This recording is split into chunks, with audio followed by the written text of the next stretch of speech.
Welcome to Sega Saturn Shiro, the only podcast that runs entirely on Tiberium. Welcome, I'm Pat, just Pat. From God to Kane to Pat. Your mission is simple. Rendezvous with your fellow comrades and play Command & Conquer by Westwood Studios. Tonight's Shiros are Nick, Ben, Peter, Patrick, and Dave. Alright, so before we begin, let's do some little personal updates real quick. Dave, did you want to start us out? So since we last recorded, I did like a Initial D stream. I kind of got on an Initial D kick for a while there because I found this Eurobeat mod that was going around, and that was kind of fun. And we discovered some rare footage from Dragon's Dream, like the first MMORPG to hit a console, and that ran off Japanese Nifty servers, and that was kind of a cool little discovery. We wrote up an article that you can find on SegaSaturnShiro.com. You know, since then, I did a couple other projects. Like, I don't know, one kind of big thing is that I hit 3,000 likes on my Saturn Dave page, which kind of a milestone for me. It's where I post, like, you know, random stuff that I'm interested in usually regarding Saturn, not always, but yeah, thanks. I appreciate it. That was kind of a big deal. And I know Adam Kralik got one of my pieces. Like, he was one of the earliest ones to get on the Deep Fear list that I had going. And I haven't done that many copies of Deep Fear, but I did a batch recently, and he was in that thing, and he completely forgot that he ordered it, which I thought was funny. But he was like, "Yeah, I'll take it. I don't want to like lose out on the spot." And he posts up a little video on that, so that was cool to get a shout there from another person in the community that I respect quite a bit. And another cool thing is both Nick and Sam, both our Shiro Bro Nick here and Sam Miles, put out some pretty great videos since we last recorded. Sam did this Saturn Was Our Future video, which was a love letter to Sega Saturn fans the world over. And Nick put out a great video of well, I don't want to say Nick's thing, but I really appreciated Nick's video for Offworld Interceptor, which I hope he'll go over. And then also, lastly, I will just say that yeah, it was awesome. I'm actually swiping through my feed because so much has happened. I feel like so much has happened since the last time we recorded. I'm just trying to bring it all to mind. But most recently, I beat Myst with my son on the Saturn. It was an excellent experience. He loved it. Just as good as the first time I played it. So I feel like Myst on the Saturn, I can recommend it. It's a solid experience. And then recently I've been playing Shining the Holy Ark, which I have dabbled in since I bought a Complete in Bucks copy over the years, but I have never really sat down and said I'm gonna play this game from start to finish. But because my son is playing it with me, it's kind of, you know, a good reason to stick with it, because he's invested. So he keeps asking me, like, can we keep going? Can we, you know, keep grinding and keep advancing the story? So I have to say I'm really into this game, and Shining the Holy Ark it's a lot better than I anticipated. I guess it's as good as everybody says it is. So that's pretty much it. Nice. Yeah, no, that seems like a heck of a lot of stuff. There's more. It's just I don't want to take up all the time, you know. But wait, yeah, there's more. It's like that's how long it's been since we've recorded. Yeah, it's been a crazy month with all the COVID stuff and all the, you know, the protests and stuff like that. It's been, yeah, absolutely. But crazy is an understatement. But anyways, how you doing, Ben, Mr. Dungeons and Dragons man over there? Oh my goodness, I'm doing pretty good. Now, after Dave's nice update there, it made me realize that there's been a lot of stuff going on since we last collaborated. And so I'm trying to remember, like, what has been happening. And so I'm just going to throw these things out here, because I know that my Radiant Silvergun arcade machine, it's completely put together. It looks beautiful. I've repainted it. I've done everything up on it. And it's really nice. I've got a piece of art coming for the control deck. Don't know when that'll come in, but the rest of it looks amazing. It plays well, and it's so much fun to do. Aside from that, let's see. I picked up a High Saturn, so Hitachi Saturn, and it's really cool. This one's going to be modified with the mode, the Terra Onion mode.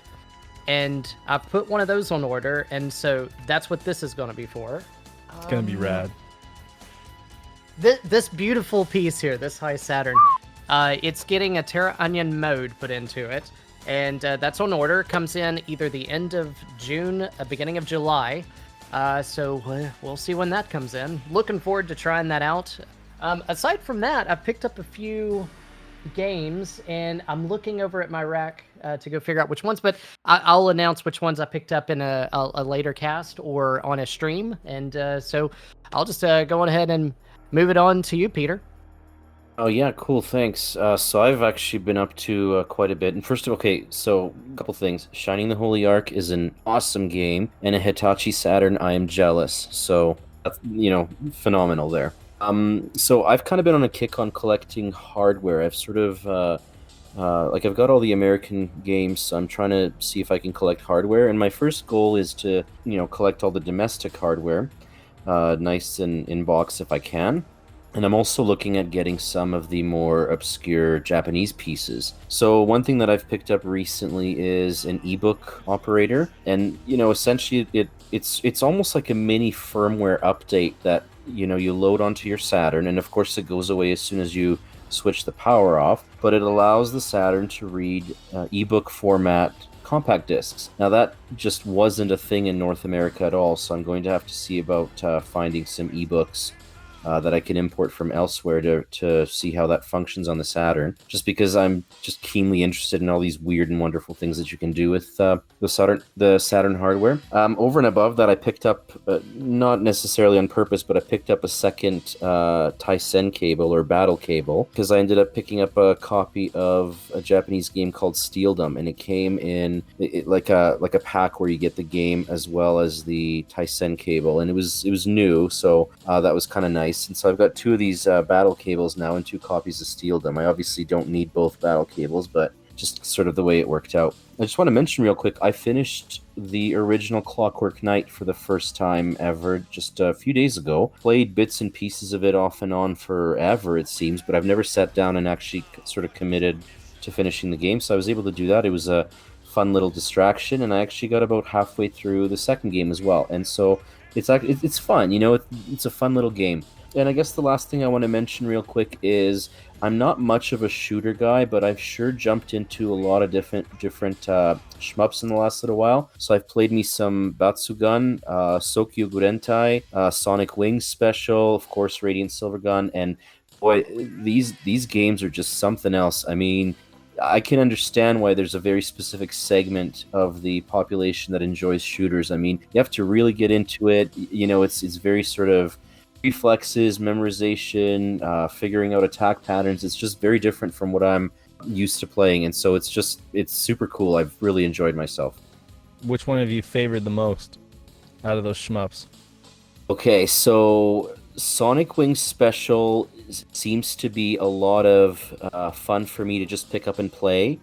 I've played Radiant Silvergun lots before, so I'm not going to really include that in my first impressions, but I have to also admit that Sokyo Gurentai just knocked my socks off. It was like, just visually, it's remarkably well done, and the music's pretty cool too. So I'm just pretty impressed. And Batsugan, the colors there are just phenomenal. So anyways, they're all amazing, but I guess Sokyo Gurentai surprised me the most. It just seems like a very polished shooter. Same composer as Radiant Silvergun. Hitoshi Sakimoto. Sakimoto, right? Yeah. Mm-hmm. Yes. Same as Final Fantasy 12 too. Ooh. Sonic Wings is probably one of my favorite shooters on the Neo Geo, because they have Sonic Wings 2 and 3, or was it Aero Fighters 2 and 3 on the Neo Geo. So I play that quite a bit, and it's a lot of fun. It's solid. Sonic Wings is a great shooter. I think it's kind of underrated too. Not a lot of people talk about it. I think my favorite character to play is the Dolphin, though. Yes, of course, yeah. I also got myself a copy of Battle Garega, but I have to admit I haven't even given that a spin yet, so I can't add that to my, my little first impressions commentary. But wow, it's just... Those bullets are hard to see. That's all I can say. Tiny little bullets. Okay. How much did that set you back, if you don't mind me asking? About 60 cents, because it's a burnt disc, so... Oh, okay. I thought you meant you actually bought the game. Oh, no. Do you know, I have a few original shmups, Radiant Silvergun being one of them, Cotton 2's another one, but I was never really much of a shmup guy, so I never bothered picking them up, and I kicked myself because I remember passing on a lot of these games for just, amazing prices 15, 20 years ago, and oh well, Same. it is what it is. They weren't my thing. No, I get that. I kind of regret picking up a bunch of Dreamcast things for that same reason. But, it is what it is. But luckily we got all these interesting devices that we'll cover later on that we don't have to worry about that anymore, right? Exactly. For sure. I mean, unless we really want to look at the box, but, That's half the fun. So first off, I just want to give a major shout out to Genovi. He recently put me in a video of his where he went over 10 YouTubers that have fewer than 2,000 subscribers to do what he calls a signal boost. And I checked it out like before and after that video went online. And between that and the upload of my most recent video, I had gained I think it was like 1,007. No, sorry, not 1,000. Sorry, way overestimated. 170 or so subs just from Genovi's people. So that was really cool to see. And obviously I cracked 1,000 subs there and for the first time. So yeah, major thank you to Genovi for that. So, and then also Sega Lord X started putting my Twitter handle at the end of his videos. So thank you, Lord of Sega X, for doing so. I just wanted to interject that most people that watch that are new to your videos always say the same thing. They're like, "How does this guy have so few subscribers?" Because your subscribers are well deserved. Well, thank you. I appreciate Absolutely hearing that. agree. Thank you. I appreciate hearing that. It's those damn algorithm gods, I guess. I don't know. But yeah, so as David mentioned, I recently uploaded a new video about Offworld Interceptor Extreme, which is a really strange vehicular combat game. So it more or less uses the same engine as Solar Eclipse, and in that it's like 3D terrain that generates in front of you as your flat-facing sprite characters move along it. And you basically play in this little ATV-looking thing with laser guns and missiles and stuff, and blow up stuff in a race to get to the end of the chase, as they call it, in a certain time limit. And it's short enough to keep it interesting and fun. I feel like if the story mode were any longer, or if the levels were any longer, it would just drag on and be terrible. But if you happen to have a copy lying around or happen to run into one, it's one of those cheaper American titles. Give it a shot. It's actually not too bad. Definitely underrated. It's definitely not great, but it's pretty all right. Now the cutscenes, though, those are god awful. It has two, edgy 90s dudes trying to be like Mystery Science Theater 3000. And they're not very funny, but it gets to the point where their shitty humor becomes funny.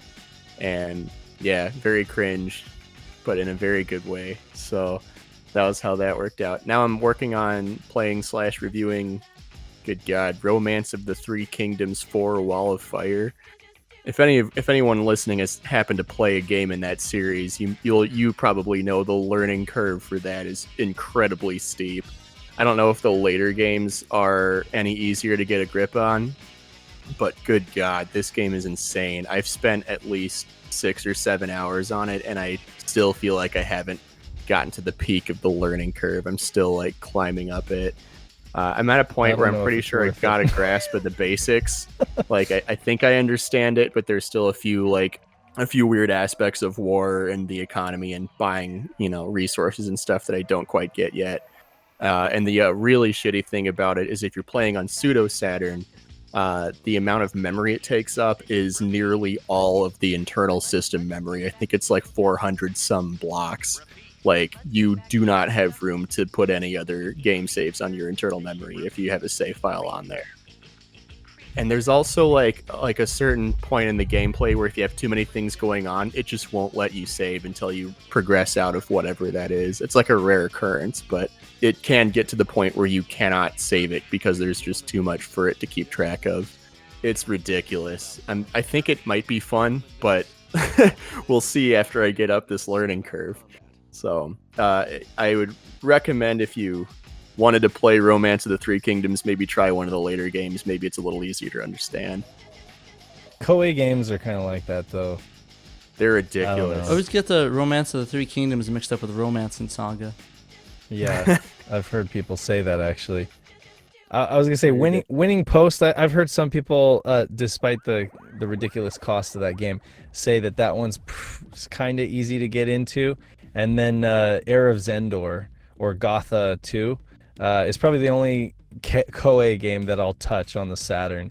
That game's a lot of fun, and I can't wait till you get to that one. But when you said you were going to start reviewing Romancing of the Three Kingdoms, I was just like, oh, man, I feel for you. That is a slog ridiculous. It right really there. is. It's an acquired taste. Right. Very much so.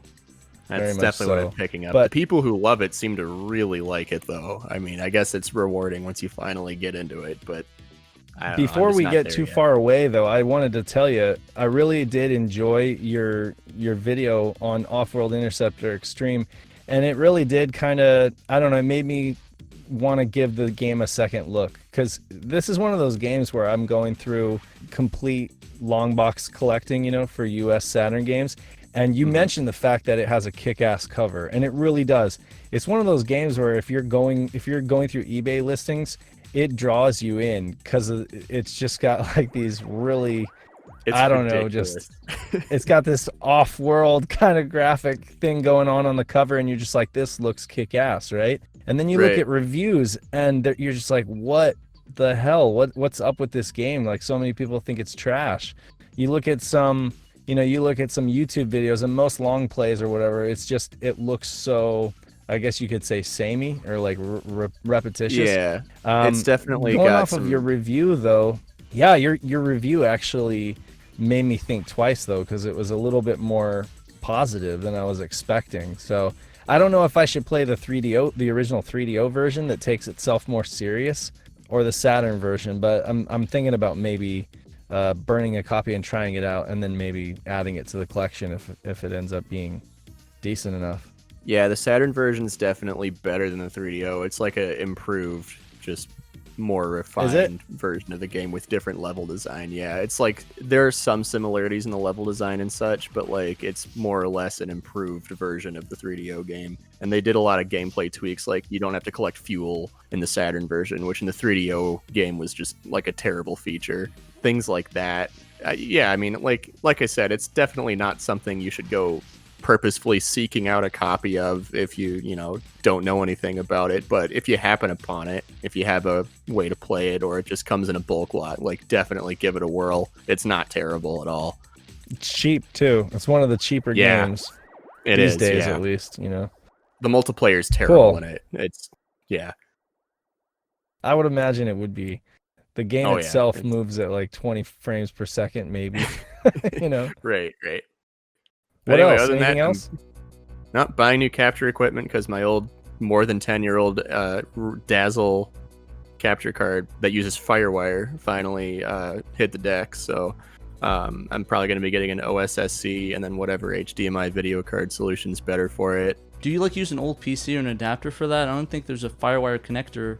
No, there isn't. I have a MacBook, so I had got a Thunderbolt adapter for Firewire and used it.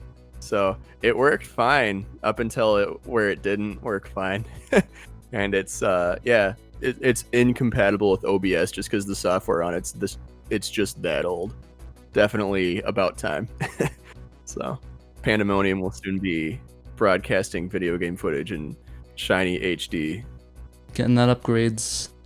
Woo! So yeah, that's it. That's all that's going on with me. How about you, Mr. Patrick? How are you? Well, I've been working on a bunch of projects on this crazy quarantine.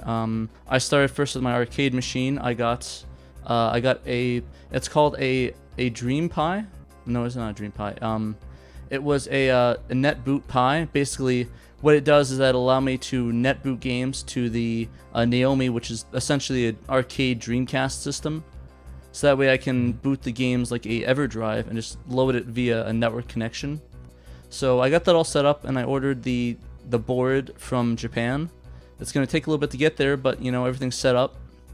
I also got a connection for my Mister, so that way I can play my Mister on my arcade machine, so that's pretty cool too.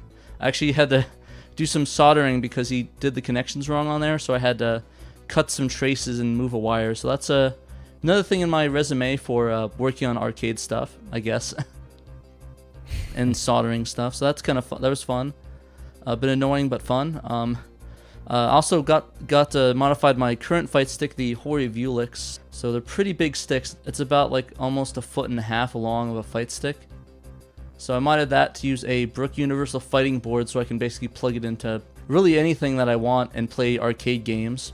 I also got a little tiny fight stick. That's a Street Fighter 4 Tournament Edition fight stick that I'm gonna mod for local gameplays. That's been pretty fun. I got a board for that, so I need to wait for that to come in to fix that. I also got a CRT Trinitron, so I can play VGA games and glorious CRT goodness. So that's cool as well. I put out a new video for Shiro, the Lunar Silver Star Story patch announcement video. So that went up yesterday. That was a good video. Thanks. It was a lot of work. I actually noticed going through it that I made an error when I made that joke about it being a beta test. One of the images is actually from Yu-Gi-Oh! It's called the Beta Warrior. It's a card. I forgot to get rid of all his transparency and make him a full transparency. And there's a little bit of white under his arm that got left in. But it flashes for like half a second, so I don't think anybody normal would be able to see that and point that out. I just thought it was kind of funny. I didn't really get to know. And it just it was a great video too. So yeah, it just goes to show no matter how hard you work on a video, you always find something that's messed up that you accidentally left in. So preach. But yeah, it was pretty fun to make. I think I did it in about 2 days or so. There's a lot of editing with that one because there's a lot of jump cuts, a lot of music and syncing and voice acting and stuff. So lots and lots of editing. So as you guys probably well know about that. Besides that, I think that's about it. Good. And also Cyberpunk. So that's all set up for Cyberpunk. So I'm ready to fight people in the future. And Keanu Reeves. Oh hell yeah! Speak off the record, Pat. Speaking of Cyberpunk, do you like text adventures? And have you ever played that Cypher? Have you played Cypher, a Cyberpunk text adventure? No, I heard about that, and I know about the board game it's based off of. I just haven't played a lot of text-based adventure games like on DOS and stuff. Oh, it's like a graphic text adventure. Like there's graphic elements and stuff like that, but you're typing in a console, and it's very much a Blade Runner ripoff. But I think it's up your alley. It's PC. Oh yeah, I'll check it out. I haven't have my retro build PC, but unfortunately I need to get a new power supply because I actually pulled that one for my new build because the power supplies are in so short demand. But no need to worry. It's not like an old power supply. It's like a brand new one I got to shove in there specifically for it. But because the power supply is being like out of stock everywhere, I had to improvise and take that one out to be able to power my PC. You know, gotta make sacrifices. But it'll be up and running soon. As soon as the power supply issue is solved, and I can get that up and running again. Wait till you fire up Marvel vs. Capcom on that new Trinitron. You will be amazed. I'm excited. It looks nice. It's gonna be sweet. And then I have that other one, the arcade monitor that I'm getting I meant my arcade system that also does VGA stuff, and that one I'm gonna be able to play MVC2 and a 29-inch VGA 31 kilohertz display. So that's gonna be beautiful.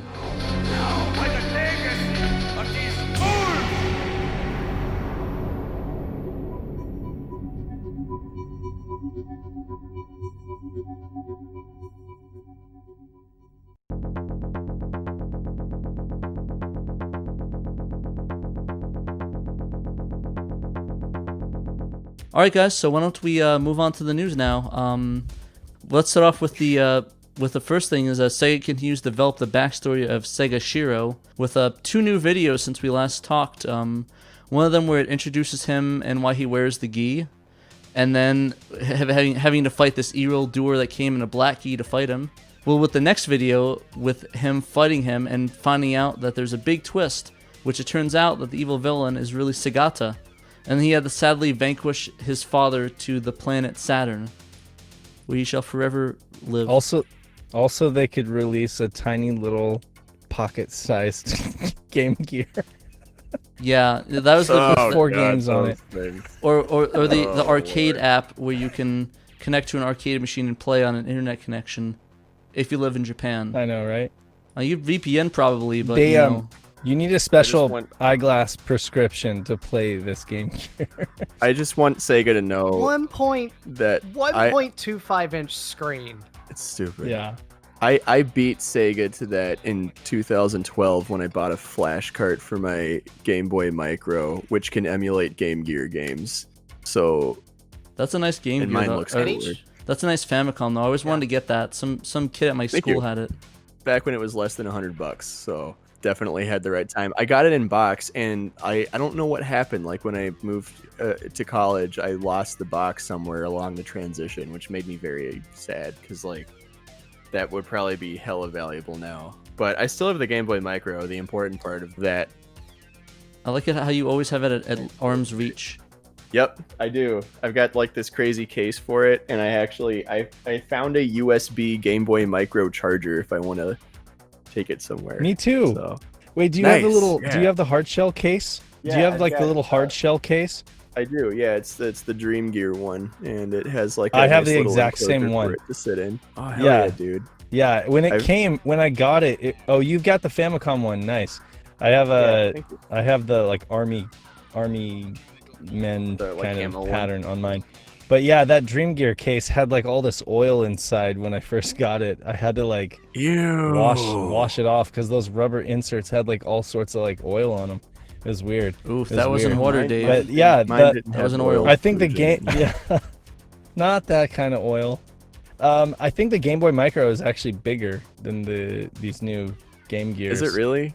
Oh, gross. I think so. Oh, It looks like, God. I mean, like even in my big hands, like it looks bigger than what these even. I mean, these Game Gears look small even in tiny Japanese hands. So I want to know who asked for them. Like, Right. At first, I thought it was kind of neat until I was like, "Oh wait, they only come with 4 games each." And wait, They're these are $50 this bucks? small? I mean, like, right? And so I was like, What?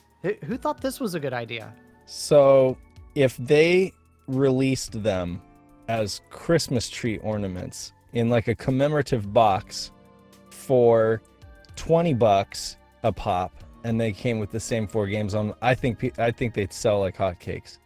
Like I'd buy one of each, and I'd hang them on my Christmas tree with those little Japanese charm things, you know. But for $50 a pop, that is just ridiculous. I don't know who asked for it. Yeah, I think you and I, Dave, were talking about that this was really geared towards sort of the Japanese audience as an indication that it was announced Totally. only in Japanese. Because I think in Japan the Game Gear was pretty popular, but here it's like, I think maybe I was the only one that had one in my any group of anything when I was a kid. It was hugely popular in Japan, but I mean that price, I don't know how many Japanese consumers are going to buy it at that price.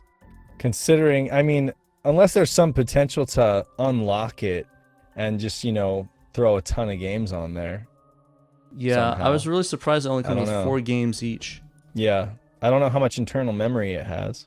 I mean, any other Sega system that hasn't been done, like they could have even come out with like a Sega CD, like something or another, or everybody wants the Saturn and the Dreamcast, obviously, but or even the Master System. Master System would have been a cool one because how many people have actually played a Master System? You know, Not many.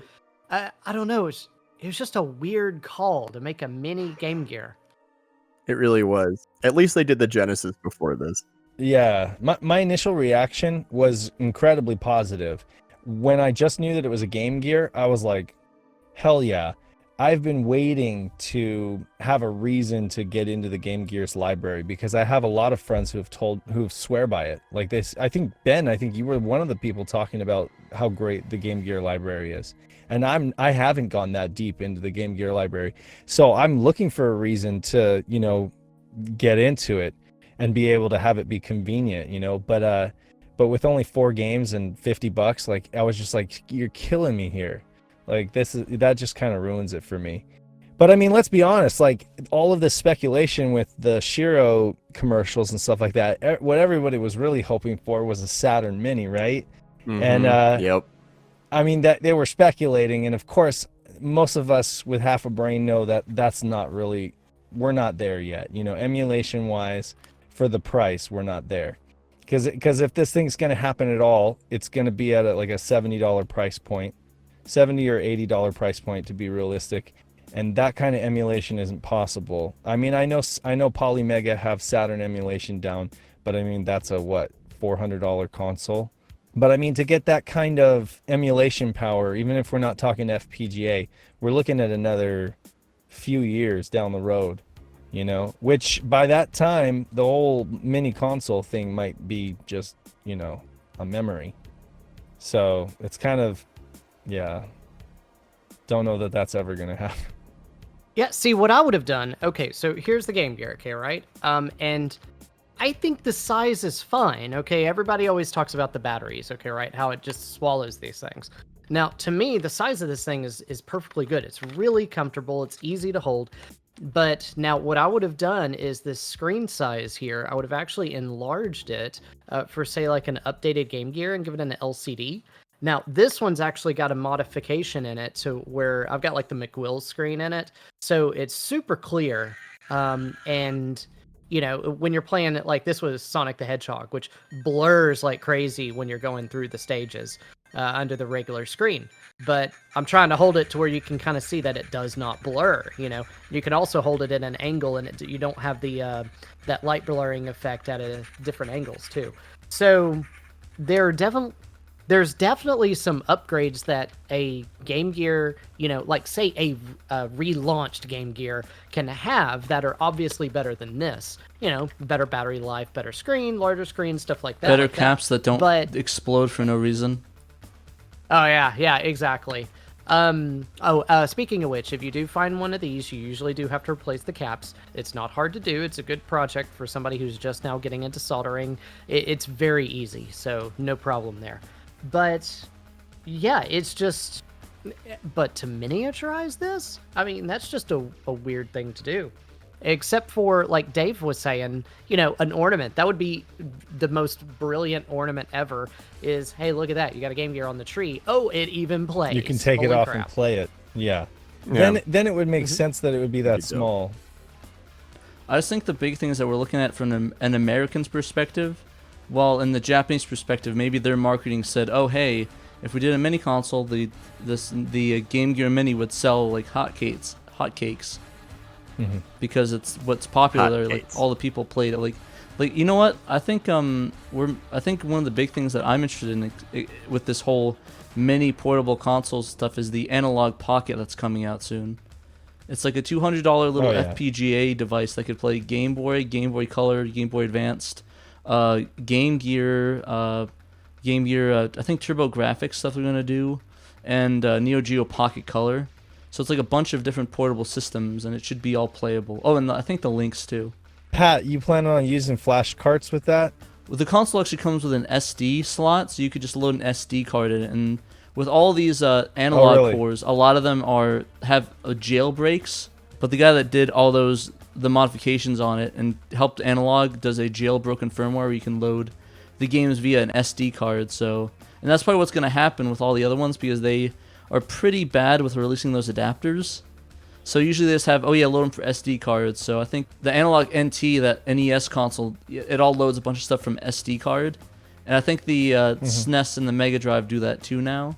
So an EverDrive really isn't necessary, or a flash cart for that, since you can just load it on there. And I think that's going to be the king of portable consoles once that comes out, because you could play all these portable things and have all these ROMs on it and just be like, hey, got this one little device, I can play it. So I think that's going to be the winner. It's only like, what, $200 too, right? Yeah, it's basically what Polymega should have been, except for the handheld department. Yeah, so I'm pretty excited to get my hands on one of those, especially because I bring a lot of my Game Boy on the trip, so it'd be nice to have a updated one with a nice screen and rechargeable battery, so I can just play in like tent or something on like a camping trip. Mm-hmm. Yeah, I'm definitely considering that, especially for Pokemon games.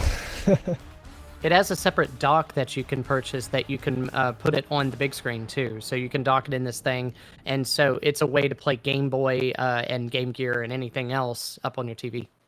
You know what I really want for the this is kind of off topic, but what I really want for the future of emulation is just Dating sims. no, I want every single developer every single developer of emulators to bake in SMB support or like network drive support so that you can have your saves on a network drive. Because I like to take my, like my son and I will be playing like Pokemon Yellow on the Wii or something like through an emulator, right? And then I'll have to like get on the network, or I'll have to, pull out the SD card, get the save off there, and then put it on his computer or put it on a handheld device, right? And wouldn't it just be great if you had all your saves on a network that you could access from any emulator? Some emulators do that. Some emulators have that support, and it's awesome. I had there was a SNES emulator for the Wii that had the ability to load ROMs and also saves off of a network drive, like a NAS storage device. And so that was awesome. I just wish more devices would do that, or more emulators would do that. That'd be cool if they can get the analog pocket to do that. That'd be kind of neat. Does it have any kind of Wi-Fi? It would have to have Wi-Fi to do that, though. I actually don't know, but Which it would probably wouldn't increase surprise the me cost. if it didn't. But we'll see. Yeah. I don't know if it does, though. Yeah. It probably doesn't, but whatever.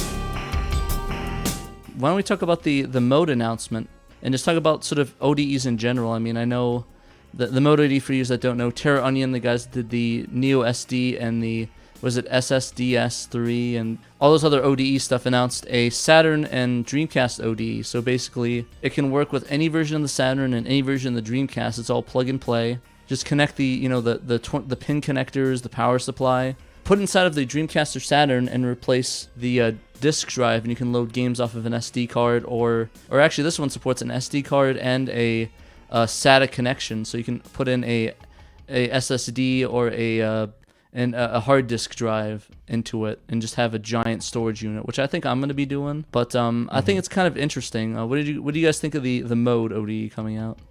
Oh, I'm so psyched for this thing. This basically, I love the fact that it's compatible with Saturn and Dreamcast, because you got a little bit of flexibility there for whichever users are wanting to put it into what. Now, as far as taking it out of one and putting it in the other as just switching, flipping, flopping, and all that good stuff, I'm not sure how capable that is just yet, although we will find out once we get ours in hand and we can see what it requires to put it in, take it out, and all that sort of stuff. But I know for me personally, I'm looking forward to sticking it in my Saturn because I have a very large Dreamcast collection, and I more or less have everything on disc that I want. But the Saturn, I'm missing so many games because of the Japanese market. And now the rest of the American games have been just priced so high that I don't really want to spend $100 to $300 on a game individually versus just being able to just play them on something like the mode.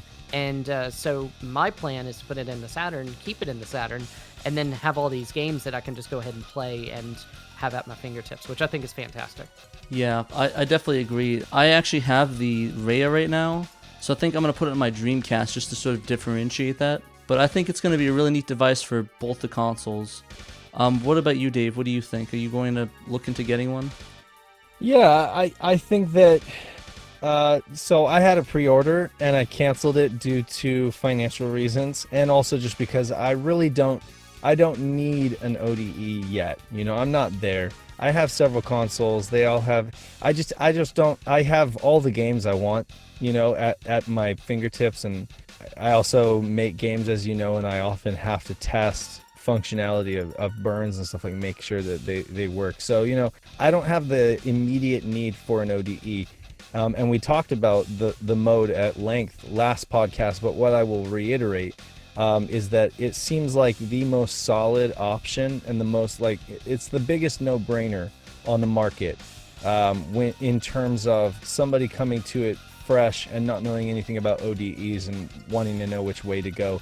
It really takes out the guesswork because it's universal. It gives you the add-ons, to fit it into whatever system you're putting it in.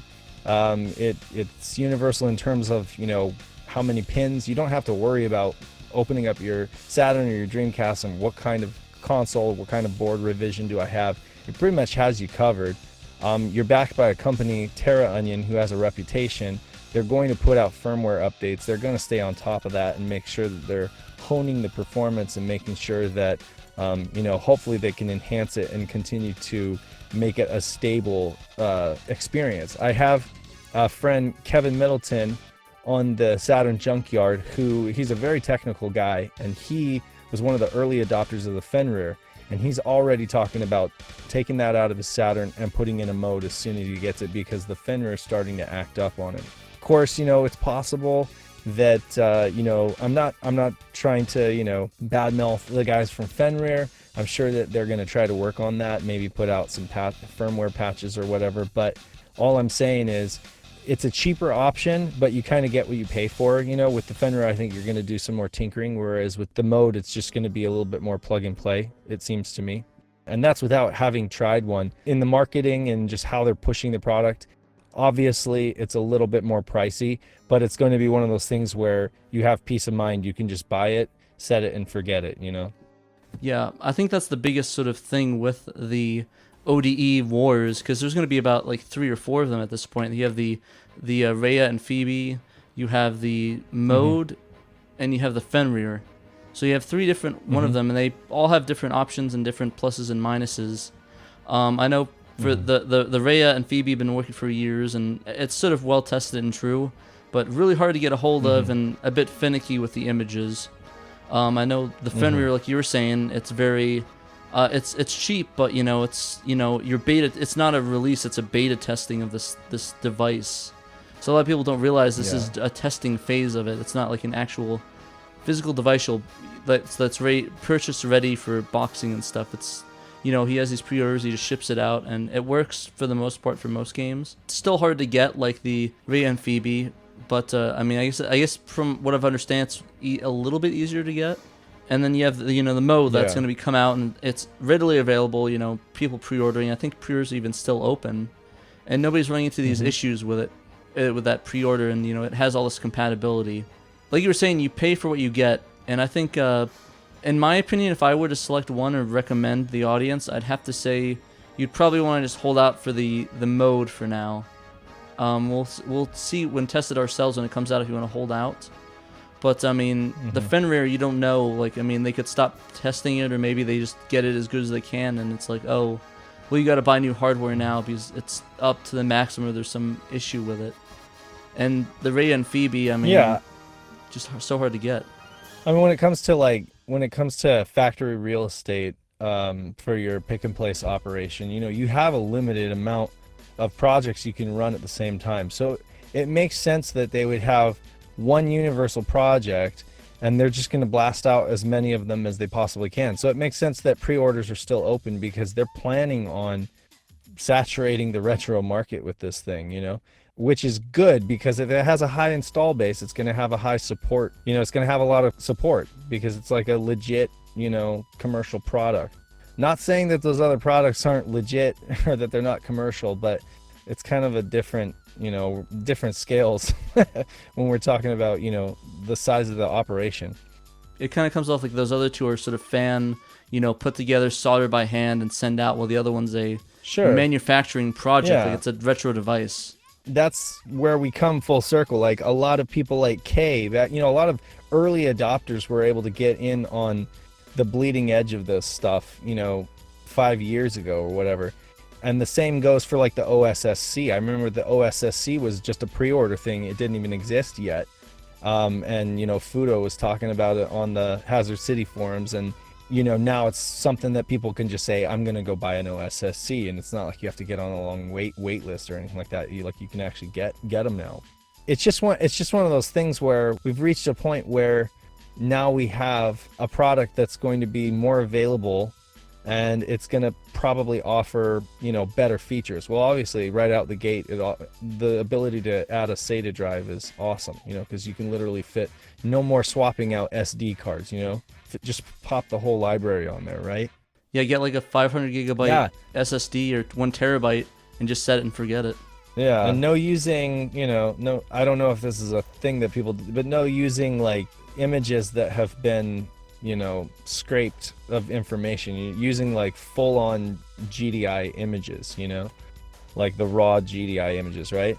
Because I know some people, to save space, will use, you know, some of those Dreamcast images that have had some of the information pulled out, you know, in order to save on size. Even if it's just dummy data, you know, you're sacrificing some stability there, you know, in terms of, if I'm not mistaken, you know, whereas like if you just have a huge hard drive that you can just throw all the GDI images on, then, you know, you're dealing with a 1-to-1 copy. Exactly. So just, you know, and like you said before, you just set it and forget it. Throw that SSD in there and just go play some Dreamcast games. Yeah. Then if you reach a point in, you know, your journey where you decided, you know, I want to put the, you know, it could be years down the road, and you decide you want to put the drive back in and you want to swap it over to a Saturn because you just picked up a Saturn. It sounds like you potentially have that ability. This isn't a hot swappable thing where you can just pull it out of one and put it into the other, but it's definitely one of those things where you could change your mind, you know? Yeah, I mean, well, that's it's not what a you can solder do. situation. You can just pull it out and, I mean, load it up with the Saturn images and just hook everything up, and it should work, from my understanding. There's no like soldering or... So, you know, so somebody who doesn't own a Saturn right now, or vice versa, you could get into it, and then if they pick up a console later on, you know, they you know, they'll have something that they can use for the other console. So yeah, I'm still kind of waiting for the whole satiator thing to pan out so that I can see how they compare, because of course that's not an ODE, that's more like a flash cart. But I completely forgot to mention that either. I actually don't know. I mean, that's, well, I mean, it's like in perpetual. It's not really an ODE. It doesn't really work the same way. So I could understand you not including it in that, you know, in that family of devices, because it kind of works in a different way and then leaves your CD-ROM drive intact. But I don't know. That kind of remains to be seen. We've seen it working. The beta testers have shown video of it working and being patched and stuff like that. But really, what remains to be seen is how available it'll be and what the price is, because I still don't even know how much it's going to cost. All I have is like whispers of speculative pricing. Yeah, well, not to mention, I mean, well, when it, or if it comes out, we don't know what the situation will be with the mode. Will everyone already have a mode in there? And it'd be like, well, I have this mode and this 500 gigabyte hard drive. Do I need to get another, you know, satiator? Will this be for like the giant market of Saturn guys, or will this just be for people that, oh, I have this option now and are new to it? I mean, I know the crazy people like me that will get both. I can think of scenarios where one would, okay, Ben's gonna put the mode in his high Saturn, you know, but Ben's got other Saturns. Ben goes to trade shows too and stuff like that. So I mean, imagine if you had smaller than a deck of cards, you had like the full Saturn library in your pocket. You're able to take that with you on a road trip versus an entire Saturn, controllers and everything in a suitcase. You took it to a trade show and you were able to pop it into, I don't know, a friend's Saturn or something like that, and you had, you know, games at your fingertips that you could, you know, demo or, you know, play Bomberman or whatever. You know, like there are scenarios where I can definitely imagine it being a nice thing to have the equivalent of a Saturn flash cart, and which is not what the mode is, you know. Yeah, it's a good point though too, because like if your Saturn, like say if your Saturn dies, you can just take it out and put in another Saturn. You'll have to hunt down a specific Saturn or anything like that, or you have to do a whole process like, oh, okay, or if you have something like me, we have a kiosk and you have a Saturn kiosk and another thing, you just pop it out and plug it into another Saturn. But there's pros and cons to both, for sure. it really comes down to the price. So once we see how much this satiator costs, you know, I mean, if it's like $200, then it really is going to be like a fair fight. If it ends up being a lot more than that, I don't know. And then if it ends up somehow being cheaper than that, I think a lot of people are going to be interested. For sure. I'm hoping he aims at 100 or like 120. I think if he had that, it would sell like hotcakes. Yeah, it definitely would. It would be an impulse buy for everybody, and then it would just be a matter of, does he have enough to satisfy the Saturn crowd, you know, because I know people that would buy 2 or 3. Seriously. Yeah. But yeah, what about you, Ben? Do you have any thoughts before we move on? Yeah, I like Dave's opinion on this satiator, you know, because at first I'm like, I'm getting a mode and the mode's the only thing I'm going to need, and then that's just it. But the option there to actually have all these games on a cart that you can bring with you is very, very handy. And there are situations where it comes in handy to have something I can just carry on me rather than lugging around my Saturn with the, the mode inside of it. Versus just having this little, like he said, a deck-sized cart to where I can just bring it up to somebody else's Saturn. All of a sudden, we got Bomberman, we got everything else we want to play, or English translations that they want to see, stuff like that. You know, those are something that have popped up a lot, and I like showing them off. That's something that's also good for it.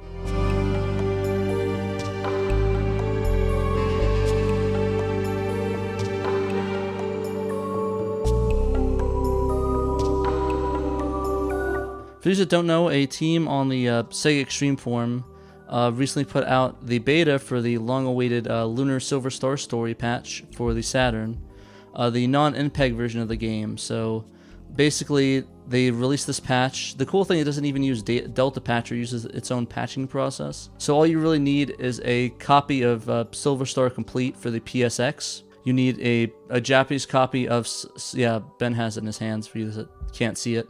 A Japanese copy of Lunar Silver. You said the PSX.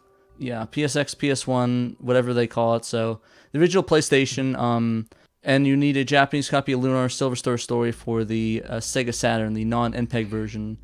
I think you can tell because one of them has like a cover of all the guys on it, and one of them is like a white cover. I think the white cover is the NPEG version, the other cover is the non-NPEG version. I have it in the video I put up about that. I actually put a video together explaining some of that stuff. So if you want to check it out, it's on the Shiro YouTube page, and I go into detail on what you need, some of the stuff, how to follow some of the instructions, and I'm hoping that one of us could put out a patching video in case people have issues. I've seen a lot of people having trouble getting the patcher to run correctly. So Pat, instead of having like a really huge file that contains all the videos, are you saying that this patcher tool basically pulls all the data that it needs from the PlayStation version, which they expect you to own, basically? You would supply the PlayStation version of the disc, and it would grab the information it needs from that and then patch the Japanese Saturn disc that you also provide? The thing about it is that right now the patch that they released is just the translated text file, so it's all the game's text. Everything else is in pure Japanese, so the cutscenes are the cutscenes and everything are untouched. The only thing that's modified is the cutscene, the sort of the scrolling text, the text boxes, and some of the descriptions and battle systems. Besides that, nothing else is really touched. So you're gonna get full Japanese cutscenes and the original Japanese songs. It's definitely an interesting question to ask, because I don't know what they're gonna do in that regards, because they've been bouncing between the ideas of using the Silver Star Harmony version for the PSP that was released, or using the Lunar Silver Star Story Complete for the PSX, or PS1, sorry. Essentially, that nobody really knows what they're going to do right now. I think they're just trying to get it to work in general. So if they even get Craig Stradler videos on there, it should be good to go. No. But, yeah, I just think it's an interesting, because there's this whole bounce between it that I brought up in the video that, that the working design's sort of a take it or leave it thing. It's a hit or miss thing. You either love it or hate it.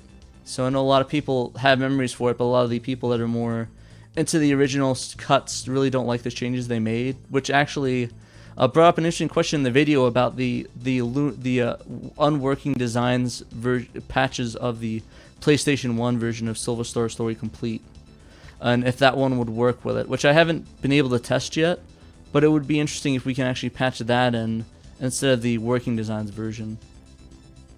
But yeah, for Would now, that be your preference? to be honest, I prefer the working designs one just because it's kind of I'm nostalgic for it, but I kind of like options. Yeah, me too. I just like people having Yeah. options. Like I actually I didn't bring in the video, but I forgot to add that I actually would. It would be cool if they just added subtitles and kept it like a Japanese game, so that way you can just have the subtitles and have a different version of it. So it's like, oh hey, well I have this English version, I can listen to this cool Japanese subtitled version. You know, because I'm always a fan of those options. You know, different choices. So the more choices, the Right. better. So if we can have a whole thing where we can just do all of them, that'd be great. Where we have different versions, like, oh, do you want to play the working designs version? Oh, that's fine, use that. Or, oh, do you want to play the harmony dub and the translation? Oh, do that. Or, do you want the unworking design fan one? Oh, you can do that one too. So, I'm just a fan of all options, and it's gonna be cool if they could do that. But I think for now we should just wait on until they get everything working. But yeah, for the most part, it's pretty fun. It's all playable, very playable. I was able to play most of it. Sorry, not most of it. I was able to play a lot of it, so I definitely want to go back and sort of beat it. I'm playing through the PS1 version as well, but you know, I like the Saturn. What can I say? You know, I have a lot of nostalgia for working designs as well. Even even on the PlayStation, like they were just on fire back then. Remember, like releasing so many games under different genres around the same time, and it was like they could do no wrong, you know, in terms of their releases. I think it's really subsequently that people have come to kind of nitpick with what they did, but you know, personally, I'm a fan of the, you know, tongue-in-cheek humor and just a lot of the localized, you know, I mean, if you're a huge weeaboo, I get it. You know, you want that, you know, the accuracy of like the original Japanese text, and you're getting most of that in the storyline. But yeah, like some of the references just don't hit, you know, if you don't really understand Japanese culture very deeply. So, you know, I like the localization. But I definitely understand what you're talking about, Pat, and it is good to have options. So, you know, if that's a possibility for a future release, you know, having the unworking designs patch be a possibility, that I'm sure a lot of people would be all about that too, you know. But yeah, like working design, you remember Elemental Gearbolt? Am I saying that right? Elemental Gearbolt was like that shooter. It was almost like a Panzer Dragoon style first-person shooter kind of thing. Like it was around that period that working designs was just on fire, and they were just hitting one homer after another, you know. And of course, that was the same exact time that they basically burned bridges, or you know, Sega burned bridges with them, and they went separate ways. So that was really sad. But It's a shame because, like you say, all those. What? I was saying I could see Ben has something to say, you know. Yes, because I love working designs. Their games in the PS1 era, especially in the PS1 era, were fantastic. And everything they were, you know, localizing was really good, high quality. You were getting good instruction manuals, really quality artwork. You were getting, the games were really, really well done. And they were picking games that were just fantastic. I have not found one that I did not like that they did. Also, on an unrelated note, if anybody has a extra soundtrack copy of Lunar Eternal Blue, I'd really appreciate that because I'm missing that from my collector's edition. Shameless shout out. I need that extra disc. So if you have it, I'll give you money for it. I just need it. But yeah, I really love. If you have it. Yeah, if you have it, send it to me for free. No, but no, I really love. I love the working designs games. I love Lunar specifically. I mean, I have both the PS1 version and the Sega CD version. I like to get Eternal Blue for the Sega CD, but that's pretty expensive right now. But maybe I'll trade one of my GameCube games for it because I love Lunar that much. It's probably one of my favorite working design games and one of my favorite RPGs of all time. I'm really excited to play it on Saturn and have 3 different versions of play of it. That'd be kind of interesting. Be like Skyrim or Yeah, Myst or any one of those others. Forget Skyrim. Yeah. I got my Skyrim right here. It's called Lunar. It was definitely one of easily had some of the best artwork and music of any of the working designs games. I mean, Magic Knight Ray Earth was up there as well. But then again, that was based on a cartoon, right? And I mean, you had with Lunar, it was really just like specifically for this game, if I'm not mistaken. All of the artwork and all of the, music and story writing that went into it was just for this game. So it was really a special thing. So yeah, if I'm going to be playing it again, it's probably going to be on my Saturn. Kind of been waiting for that. Remains to be seen what they're going to do with the MPEG version, though. Because I know it just uses uncompressed. It just uses standard MPEG supported by the VCD card, but they got to figure out how to do that. And I realize that's not. I mean, like you said, just getting it to work is their main priority right now. So it makes sense they would just start with the basic version. For sure. I think I talked to Misty a little bit. One of the people that are working on the translation of that. Or sorry, one of the people that are working on the project, and she was saying that she was trying to get it on there, but she had some issues and is trying to work with it because it uses different memory calls, and it's very weird how it does that. I don't have the exact technical. It was like the referencing for the memory, how it accesses that.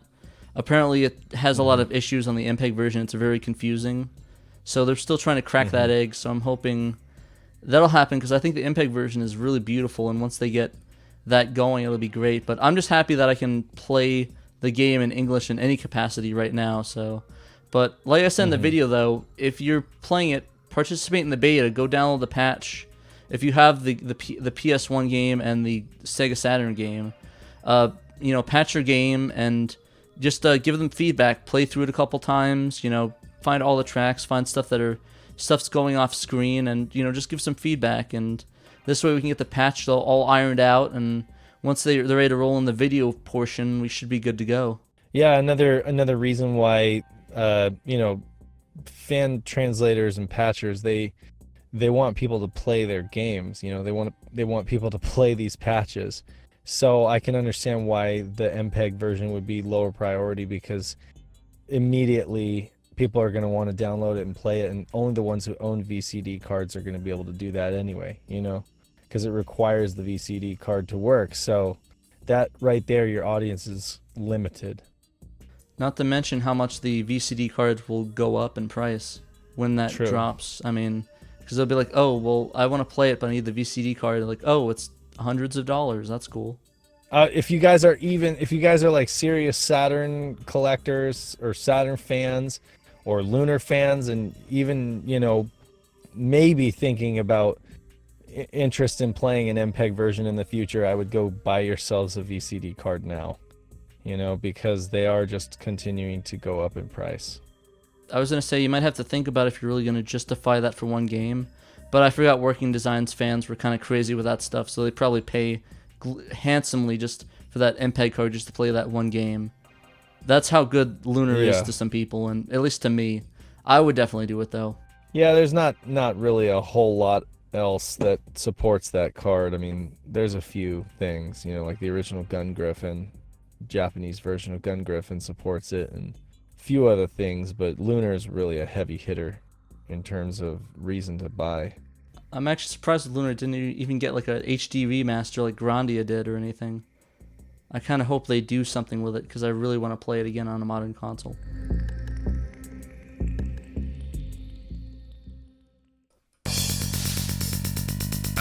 It's not good. It doesn't look good.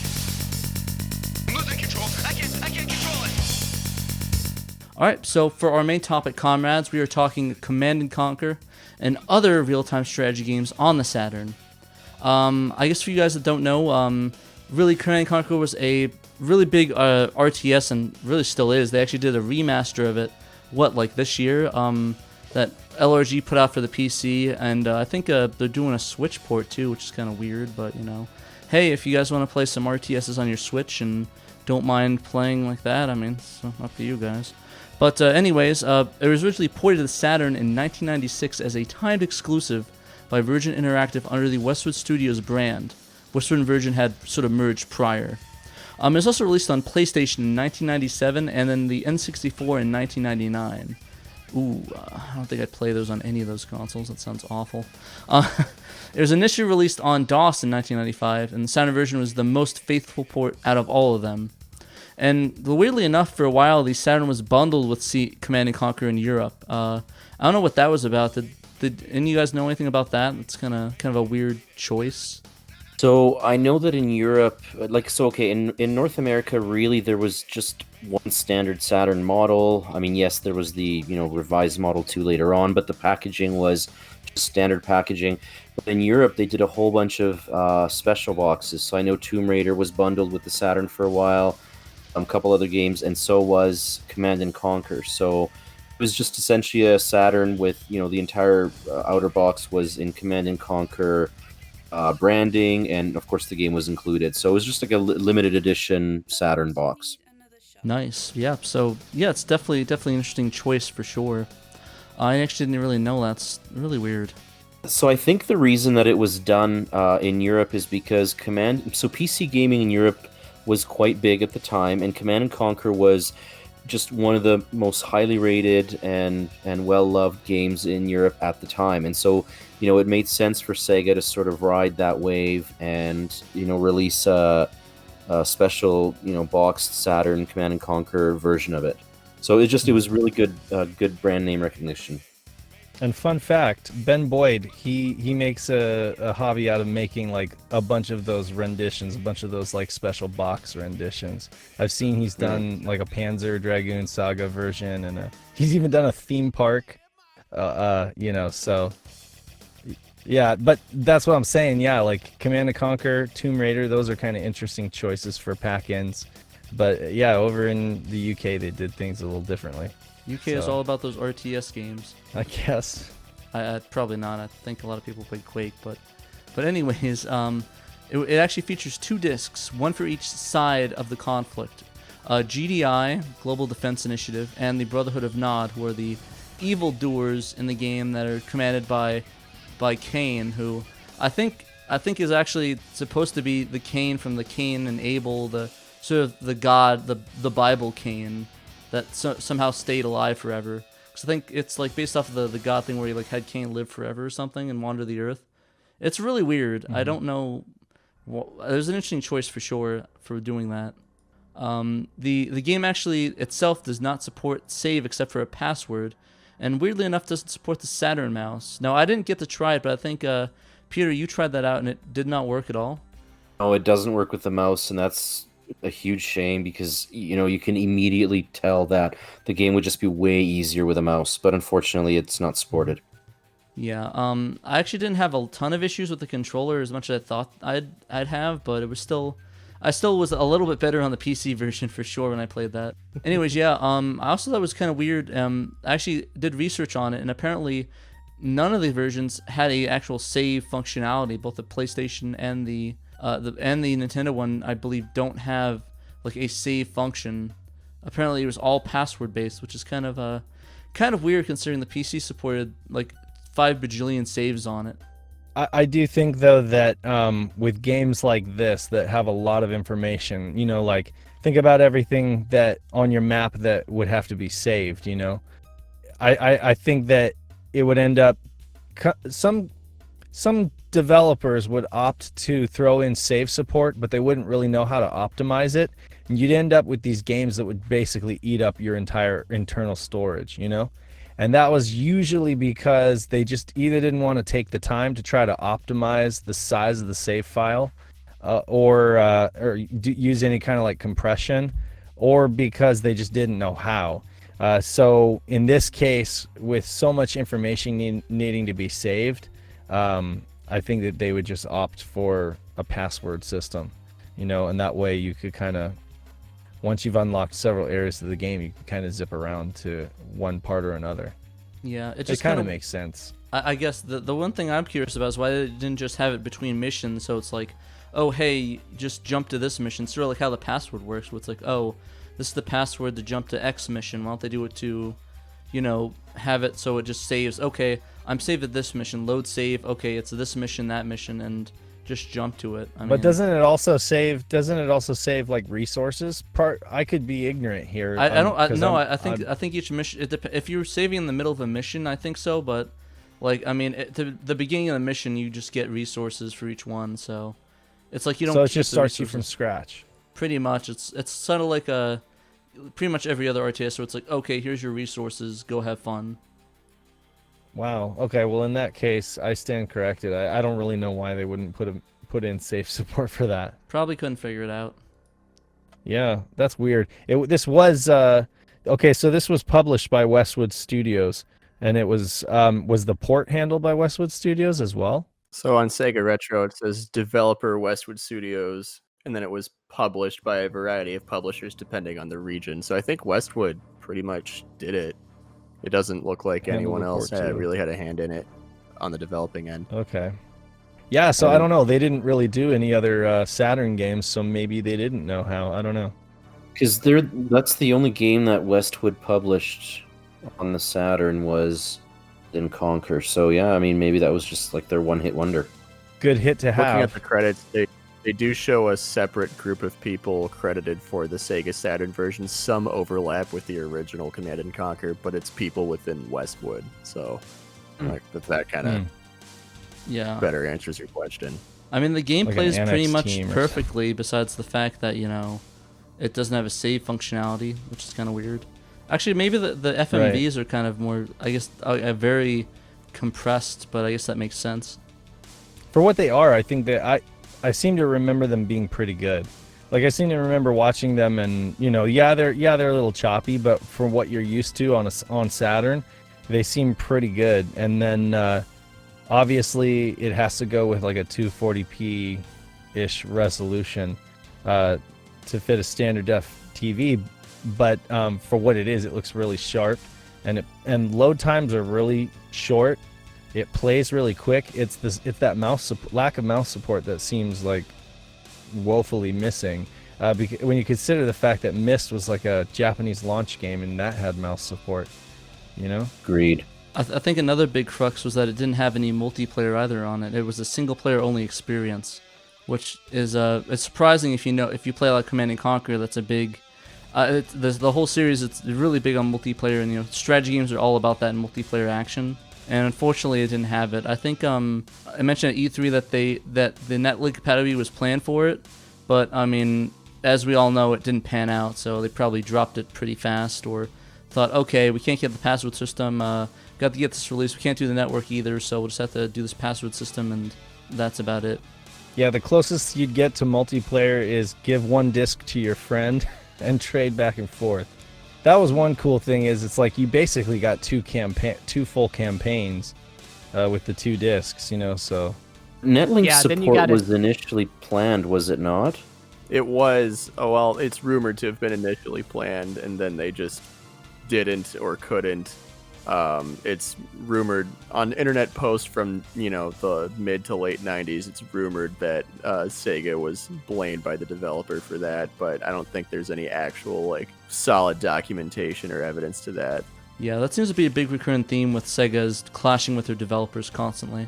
Yeah, it's definitely, it wouldn't surprise me. So for whatever reason, they weren't able to put Netlink in, and it definitely seemed like they wanted to. Imagine that would have been pretty dope. All we can do is imagine what could have been, and of course play Command and Conquer on PC, and the remaster that got released as well. That's right. That was pretty recent, wasn't it?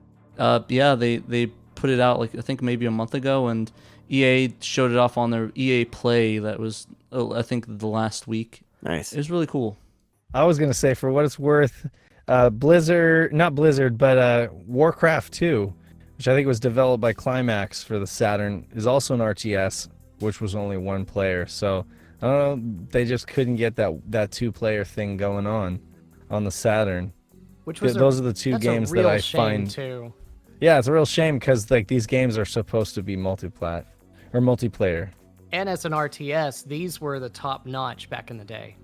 These were the ones that everybody played. And then you moved into Command and Conquer 2 or Red Alert 2. And then all of those brought in some really top names as far as actors coming into the games as well, which were doing some hilarious casting. And, but yeah. So good games. It's really a shame that we didn't get that Netlink support for them. Yeah, no, speaking of that, Ben, it's crazy how many popular actors really got into that series. Like, I mean, they have James Earl Jones, they had George Takei in the Red Alert 3. They had the father from Twin Peaks, if you guys ever watched that show. Mm-hmm. And then if you guys have you ever watched the what was the name of that show or the movie War Games, the general in that bald guy, he's also the general in Red Alert 2, which I thought was also pretty funny. It says on the back of the box that it runs at 60 frames per second. Oh, that's cool. Yeah, that's definitely faster than Warcraft 2 on the Saturn. I wonder why they chose to go 240p. I mean, it's a really crisp image, don't get me wrong, but I kind of wonder why they didn't go interlace like 480i, because you'd be able to get more information, like more individual graphics on the screen. And since these games were designed for CRTs, it would have made sense. But instead, they went for the lower resolution, which for us, we benefit because we're all using like scan line doubling or, capture solutions that play nice with progressive images. But still, it's just something that I thought about, considering that it's a game that, puts a lot of tiny little graphics on the screen. So I do most of my gaming on, like, I do have a CRT, but I prefer the very sort of crisp and sharp pixel look. So I do all of my gaming on a flat screen plasma that still accepts natively composite component and S-video natively. And so what I do is I take RGB out of the Saturn using a SCART cable, run that through a transcoder, and then plug that into the TV. Anyways, the reason I'm going on about this is I get a very clean lag-free image, and the advantage over an upscaler is that anytime resolutions switch, there's no, the screen doesn't black out, there's no lag, or there's no input problems at all. And so I often wonder with simple graphic games why a 480i high resolution mode wasn't used. And there's so many I can think of. Command & Conquer was definitely one of them. Some of the more obscure puzzlers like Shanghai Triple Threat would have really benefited from a high resolution mode, and a couple others. But it's a shame. And so if you think about, okay, so they chose the lower resolution graphics, there's no mouse support, there's no save file support. It makes you wonder whether, as solid as this port is, and as much as it's called for being the most accurate port, whether it would have benefited from like an extra month or even 6 weeks of extra development time, because they could have really just done a top-notch version of the game. I think one of the big reasons they didn't choose that 480i is just the processing power that probably would be required for it. I mean, it's one thing to use lower resolution, but once you start boosting those resolutions, the frame rate drops. So I'm thinking they thought they'd rather have that 60 FPS than the higher 480i. Yeah, you know what? That's true. That's a trade-off, because I could be wrong, but it's like pretty much 4 times the processing power to run 480i compared to 240p. Yeah, it's just more rendering that it would have to do on the spot. But but for the most part, I think I played on a CRT as well, Peter, and it played pretty well. Like, I used my little 20-inch PVM through RGB, so it's kind of like that, similar in your vein. And it's and basically it played pretty well, and I was able to see all the units and stuff without any issue. Don't get me wrong; it looks really, really good. It just, with the save files, the lack of mouse support, it just makes you wonder what else they could have done with it. Although I suppose, bumping it up to 480i or high resolution, as it was known back in the day, would probably have been a little bit much. But yeah, for the most part, one of the interesting things I thought was funny, speaking of the gameplay and the visuals and stuff, one thing I figured out before a little while ago was that you actually change the speed in game. Because I thought at first it was like moving a mile per minute. It's like, oh well, I guess you can change it on the PC, but apparently you could change it on the console as well to make it a little bit faster. Because I was like, oh wow, I guess I'm playing this 1 mile a minute now. I made the pro gamer move of not realizing you could change the speed whenever I did my run through of Command & Conquer. So yeah, mine was a little more sluggish there. Yeah, how far did everybody get? Did anybody beat it? I beat it a few years ago on PC. I think I got halfway through it on the Saturn.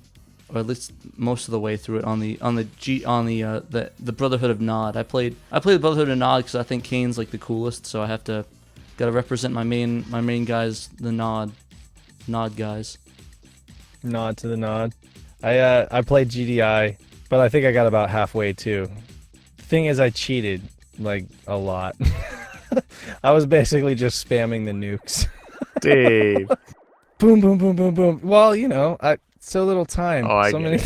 it. Right. But yeah, no, that's one of the things I loved about it. It was very much Grand Theft Auto 5-ish, where you can just like pull up the little side thing, pop in the code. You got nukes, take out their entire fleet. It's like, I don't got time for this. Well just done. nuke them.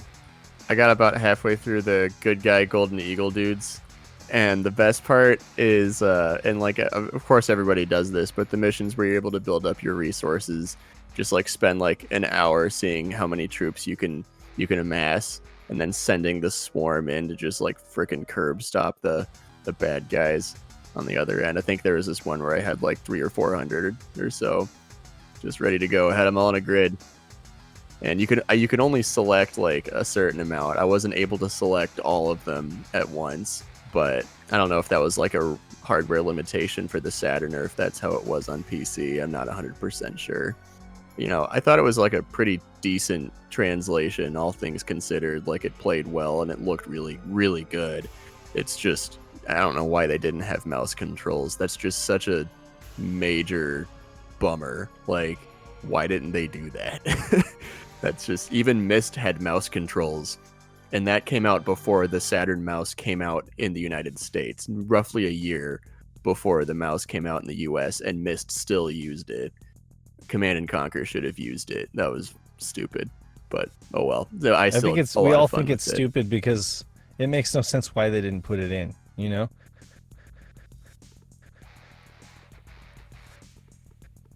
One thing I was curious about, you guys, is I think the music is probably my favorite part of this game. Just the soundtrack by Frank Klepacki, who did several Westward games and actually recently did a concert series called Frank Klepacki and the Caribbean Suns, which is really cool. It's on YouTube. They did it at MagFest. They did a whole concert of all the best of Red Alert and the Command & Conquer series. And I was curious, did you guys have a favorite track or music selection from the game?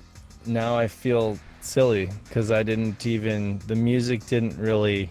I'm going to have to go back and check it out because when I was playing this game, that's not one of the things I was thinking about, really.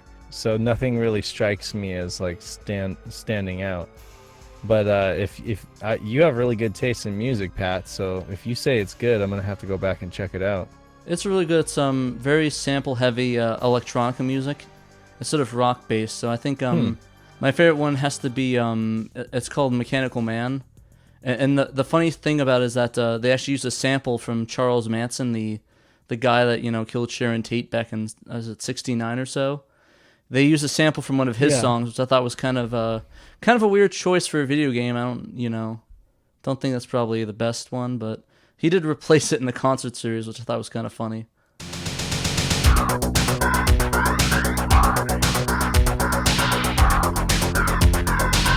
a mechanical man.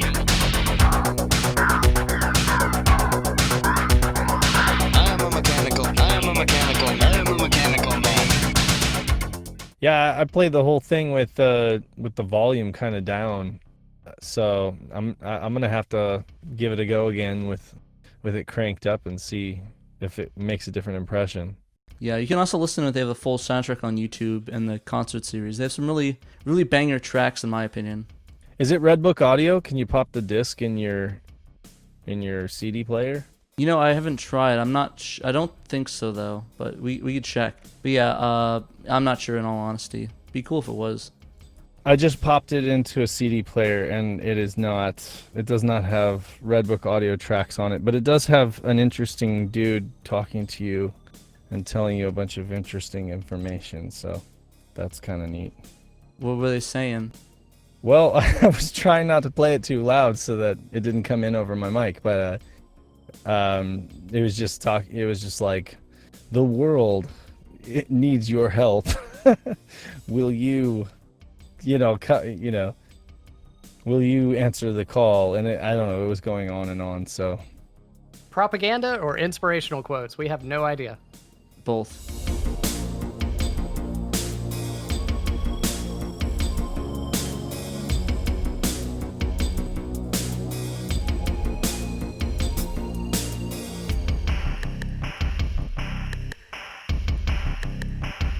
I really like the intro in the game. If anybody hasn't really just sat and watched it for a little bit, it's really quite funny as it's kind of like flipping through channels and just seeing all these little silly little skits that are going on during that. And so that was fun. I really like that little add-on right there. Somebody was drinking like a power beverage, and it was in an oil bottle, like where you fill your car with oil. And so they're about to chug that, and they flip the channel on that. So it's like, okay, yeah, let's do this. Yeah, that was always pretty fun. I love those cutscenes, like the funny live action stuff that Westwood sort of does in a lot of their games. I don't know, it always has a really cool sense of humor with that in a semi-serious game.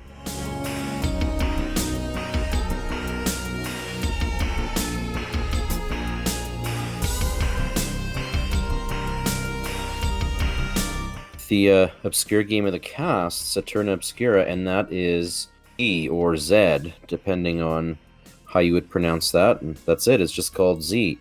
So it's just like the game D, except it's Z. It's only just the one letter for the title. Does saying Z kill you on the inside, Peter? You know what it does? A little part of my soul just died, and it should be Z. Let's just face facts. It should be Z. But anyways, the game is developed and published by the Bitmap brothers, and it got released exclusively in Europe. GT Interactive actually published it over there in 1998, and it just happens to be another one of those 1998 games that ended up hitting in Europe that never ended up making it out in North America. So it's similar to Command & Conquer in that it's a real-time strategy game. But one major difference is that there is no resource development. So you kind of start off with what you have. The other thing too is you're not, your soldiers and your troops and whatever, they're not human, they're robots. And so there's some really bizarre sort of storyline behind that. You get to select one of two opposing robot armies, and you have to obviously try to defeat the other one.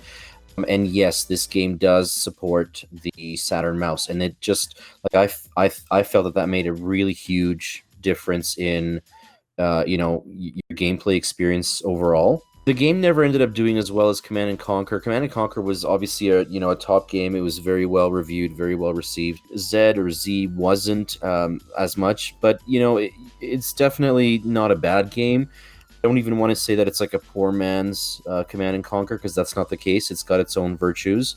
It does take quite a while to load each mission, I found, as I was sort of playing through it, like significantly long loading times, to the point where I thought, okay, is the game broken? Is something not reading right or whatever? And it is possibly the only Saturn game that I've come across where in one of the opening FMV sequences, one of the characters drops the F-bomb. Although it's cleverly disguised, just as the character is saying it, there's an explosion that goes on in the background. I mean, you can sort of catch it or whatever, but it's one of those moments where, it's in there, and it wasn't censored any more than that explosion sort of sound sort of happening in the background.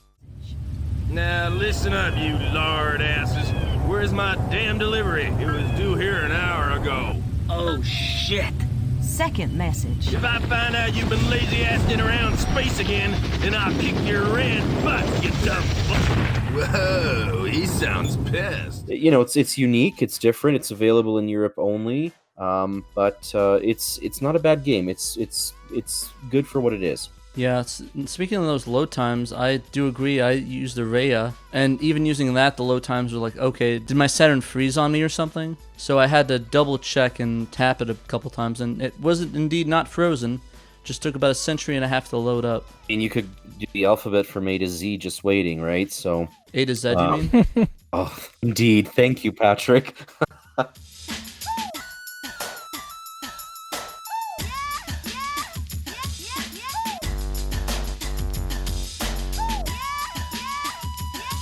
One of the things about the game is that it had that 1998 year in it, and everyone knows that North America plus 1998 plus Saturn equals death. It's a sad year. Okay. It was a sad time. So, fun fact. It included shuttle mouse support, right? Ironically, the shuttle mouse was never released in Europe. So, fun fact. they never got the mouse, but they got the mouse support. We got the mouse, but we didn't get the mouse support That's for Command terrible. and Conquer. Ah, So, what the- how's that for a slap in the face? Man. You're right. That's a very fun fact. We got Mr. Bones though, Yeah. so that makes up for it, right? It sure does. Oh God. That's oh. just classic Sega of the 90s, isn't it? I mean, these are the folks that would put out all these weird and wonderful peripherals and then not support them or not release them, or like something as common sense as the mouse, especially since PC ports were a big sort of staple of, 90s gaming, and let's not release the damn thing. Like it's classic Sega of the 90s. It's that sweet mismanagement that they sort of put us through. I'm just surprised the mouse even came out here at all. I think most of it was for a lot of those dating sims and the sort of RTSs and RPG stuff in there. And of course, we never got any of that. So, I mean, why would we need that if we don't have any of that good stuff or bad stuff, depending on who you ask?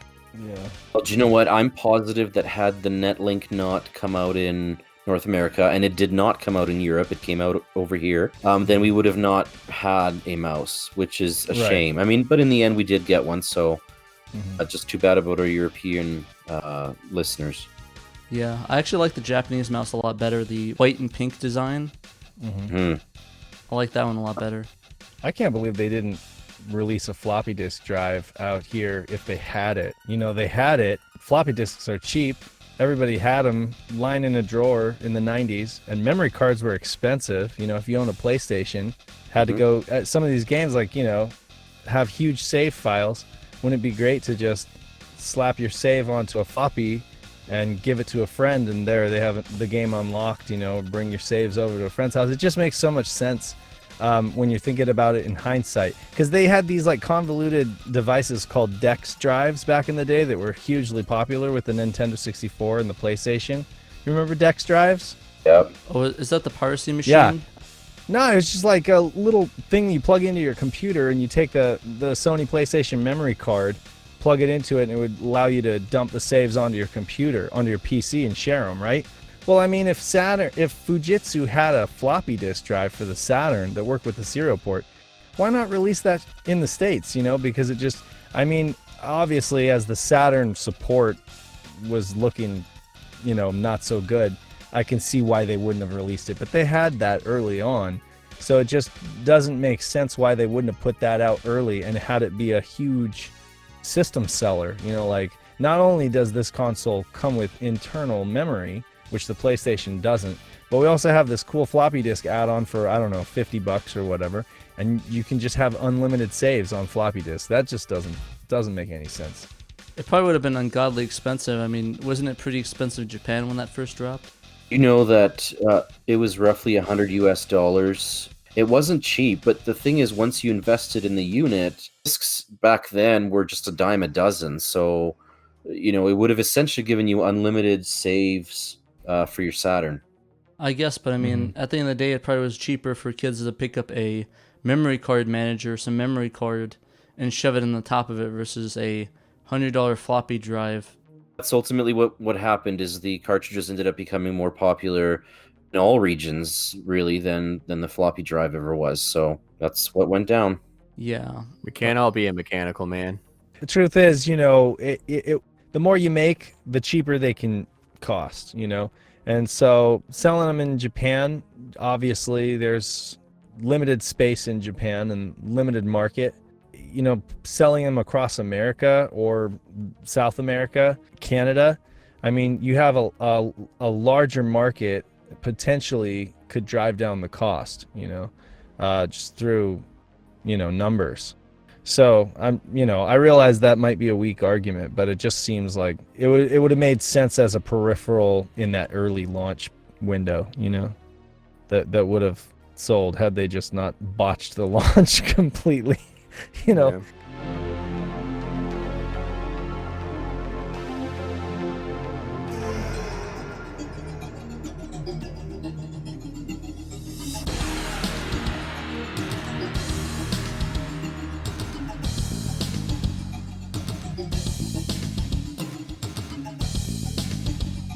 What'd you guys think of Z? I got the same impression you did, Pat. It just kept it kept freezing up, and I kept wondering if my Saturn was broken or if my laser was dying. I started worrying that my laser was dying. Yeah. I hate those scares. Yeah. Get that existential crisis. Well, I got to get a drive, hunt down the drive for it, the laser. Got to open that up. Well, no, I burned it on a cheap Memorex disc, so I thought I shot myself in the foot. I'm like, oh, damn it, I burned this cheap disc, and now I just screwed my laser. And then I found out, oh no, this is just something this game does. That probably doubled the load times alone just by doing that. Yeah, probably. It's just what I had lying around. Fair enough. Gotta make it work. Don't want to waste those Taryuden discs. No, hell no. Altogether, I liked the game. Thought Command & Conquer was a little tiny bit better. I think one of the issues I had with it is that I had a hard time controlling it with the controller versus Command & Conquer. It was a lot harder for me to control in that game, and I was just a bit confused at first. But I realized, oh, you got to capture the towers, so it took a little bit, but it was pretty fun, and some of the graphics were pretty cute. I like the little animations, the robots in between were pretty funny. But compared to Command & Conquer, I think I like Command & Conquer a bit more though. But I might be a little bit biased. I'm surprised to hear you say that they're comparable. You know. Yeah, I'm interested in the terms of strategy games. It's a little bit different. And it's in the way that they play. Like one of them was more like a I don't know, it kind of felt like a Flash game from the mid 2000s, early 2000s, like the send your armies to a place while they spawn over and over again. I don't know if you ever played any of those stuff, but it kind of felt like that. I know what you're talking about. But like in the vein of strategy games, I kind of preferred Command & Conquer. But overall, I thought it was pretty decent. Probably not that something I want to go out of my way and play, unfortunately.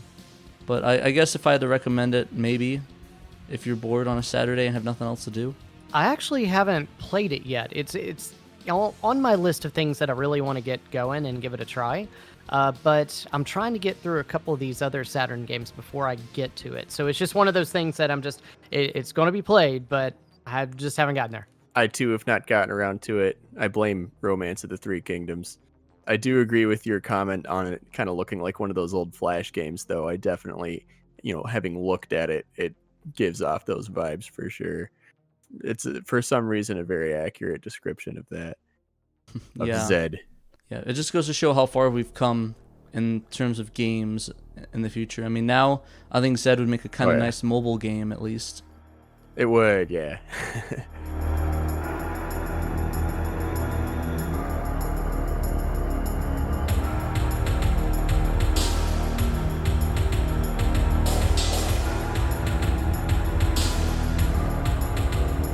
Well, on that note, thank you guys for listening, and remember, you must play Sega Saturn. It's Craig. mandatory. Yeah, with Craig Stradler. As great philosopher Craig the Walrus Stadler once said, we have to act now if we want to live in a different world. Now, what is your mission?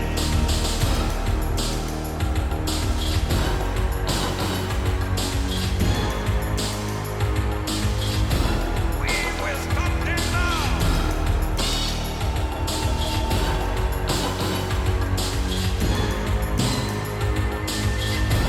We will stop them now!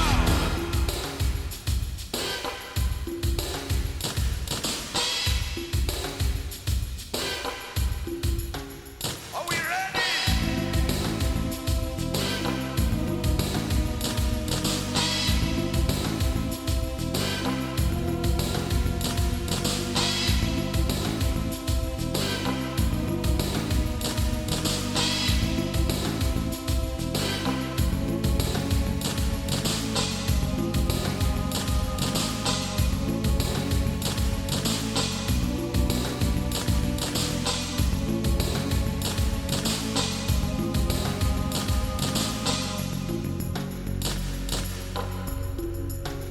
Are we ready? Now, what is your mission?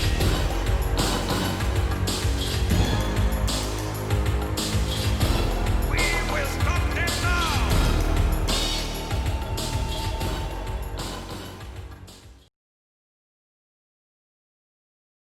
$1 million question. Does Craig Stadler make a cameo appearance? Well, some things are better left as surprises, so we'll just have to have to let that one slide for now. He's the ruler of one of the kingdoms. Where Right. Great golf shot. is mandatory, and they fight with golfing clubs. It's like that episode of Samurai Pebble- Jack, except less Right. fun. It's one of the Chinese cities known as Peble Beach. So Play beach.